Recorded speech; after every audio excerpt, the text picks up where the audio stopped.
O Governo promoveu hoje na Praia uma conferência para apresentar a apresentação sectorial do Orçamento do Estado para o ano económico de 2025, com o tema Nação Digital, Ação Climática e Ambiental. À margem do evento, em conversa com a imprensa, o vice-primeiro-ministro e ministro das Finanças reiterou uma meta ambiciosa, que é de Cabo Verde atingir até 2030 80% de serviços públicos digitais. No âmbito da realização do ciclo de conferências sobre o Orçamento de Estado para 2025, o Governo promoveu hoje na Praia uma conferência para apresentação setorial do documento para o ano económico de 2025. O tema foi Nação Digital, Ação Climática e Ambiental. Segundo o vice-primeiro-ministro e ministro das Finanças, Cabo Verde precisa duplicar o seu potencial de crescimento dos atuais 5% para 2 dígitos.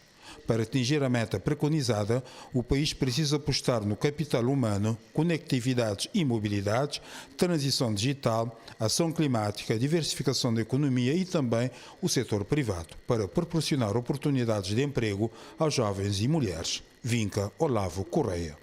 Até 2030 temos que atingir valores acima de 80% em termos de serviços públicos digitais e 100% serviços públicos críticos a serem prestados de forma remota. Depois temos uma economia cashless. Uma economia cashless é uma economia ancorada no digital que não precisa de notas de moedas para garantir as sanções económicas. E temos a informação para nós anteciparmos e para nós desenharmos melhores políticas públicas e temos toda a informação para a cobrança de impostos e depois a gestão económica e financeira.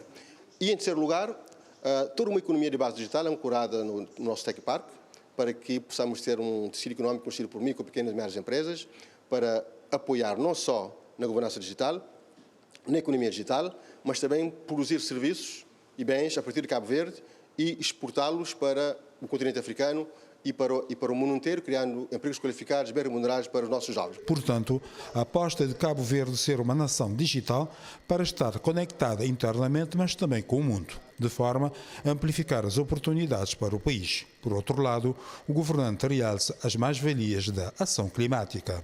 Ação climática na perspectiva da transição energética, mobilidade elétrica e economia circular e descarbonizada até 2050. Por isso, a nossa meta é atingir em 2026 30% de produção de renováveis, em 2030 50% de produção de renováveis e em 2050 e 40 mais 80% de produção de energia renováveis, para termos uma energia mais limpa, uma energia mais barata e uma energia menos dependente de fontes externas.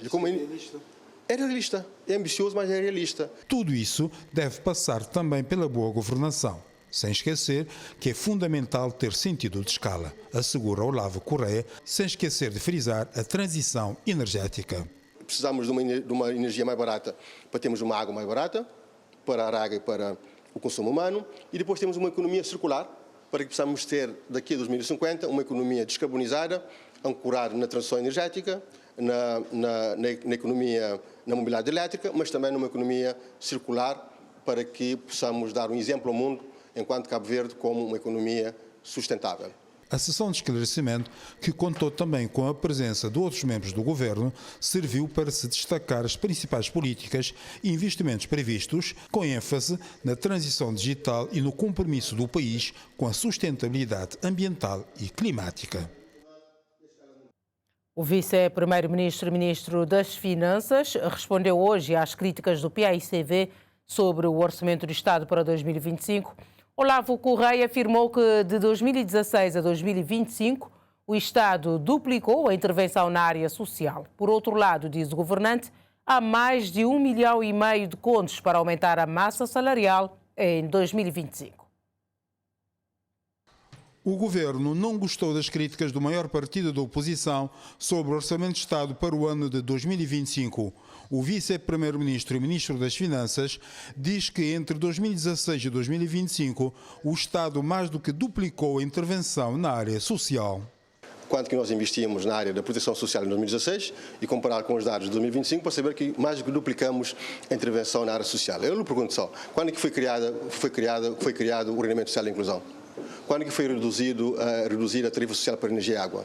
Quando é que nós introduzimos a gratuidade no sistema de ensino? Quando é que nós introduzimos a gratuidade em relação ao acesso à formação profissional? Quando é que nós alargamos o acesso à taxa moderadora na saúde? Quando é que nós aumentamos o número de pensionistas regime não contributivo, permitindo que ninguém possa ficar de fora por uma questão orçamental. É por isso que aumentou a dimensão da proteção social e do Estado Social, quase que duplicamos os encargos com a proteção social de 2016, esta parte, os dados são dados. Relativamente ao aumento do salário mínimo para 17 mil escudos, Olavo Correia diz que o salário mínimo aumentou consideravelmente desde 2016 e que a perspectiva é para continuar a evoluir. Se o salário mínimo era de 11 mil escudos em 2016 e hoje está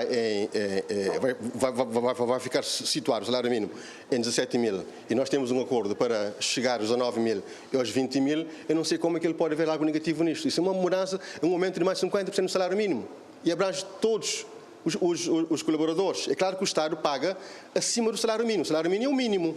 Então, ninguém está proibido de pagar acima do mínimo. O que está proibido é de pagar abaixo do mínimo, não é?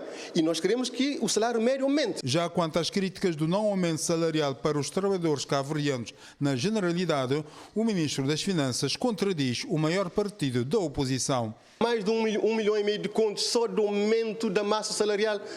A massa salarial de 2016 até agora aumentou mais de 10 milhões de contos.